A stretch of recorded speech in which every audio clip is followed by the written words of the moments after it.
Hello, John Ebrington here. I'm going to talk about my book today. Can you see it there? That's the front cover. It's called You, the Sentencer by John Ebrington. That's me, and I'm a retired probation officer.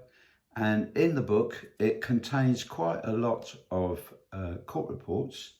And the idea is you, the reader, will be deciding how that person should be sentenced based upon the report that you've read that's been written by me. All the cases that you read about are all real life cases that happened in the 1990s, but all the people's names and place names and some of the facts and details about them have been changed so that hopefully not even the people who the court reports are about will be able to recognise themselves. So do bear in mind that these are real cases, and I'm hoping that instead of just deciding everybody should go to jail, you'll come to realise that there's quite complex cases and that offenders actually come from all walks of life. And that they don't necessarily all fit one stereotype that should all go to jail.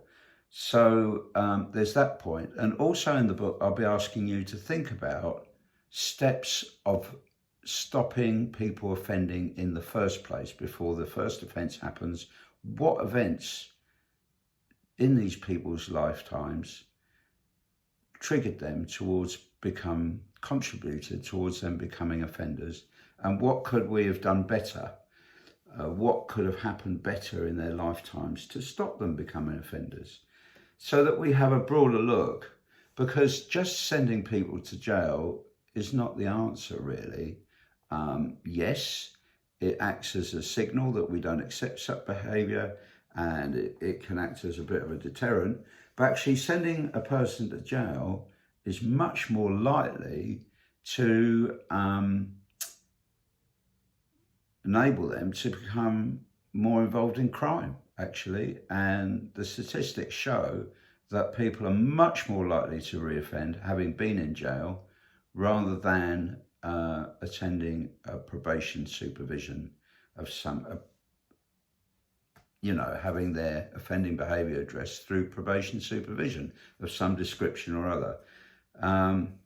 So the front cover of the book involves this lady here, and the room that you see is the waiting room of a probation office, and the woman that you see there is a grandmother. She's quite elderly.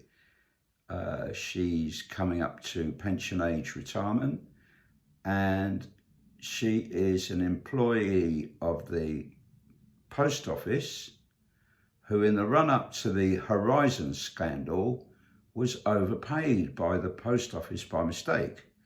And she spent all that money that she was overpaid on her children and her grandchildren, and she was unable to pay it back. So she was prosecuted for theft by finding, if you like, not notifying the post office that she'd taken that money. So quite an unusual case, isn't it, perhaps, in your mind? Is she the sort of person you'd send straight away to prison? No, I wouldn't think so. Should she have been prosecuted in the first place? Perhaps not. Maybe she should have been given time to pay back the money. So anyway, that explains the cover of the book. Can you imagine a little grandmother sitting in the waiting room of a probation office, sitting next to somebody with drug problems, all those sort of things? So there we are. I hope you enjoy reading the book, and do take care. All the very best now. Bye-bye.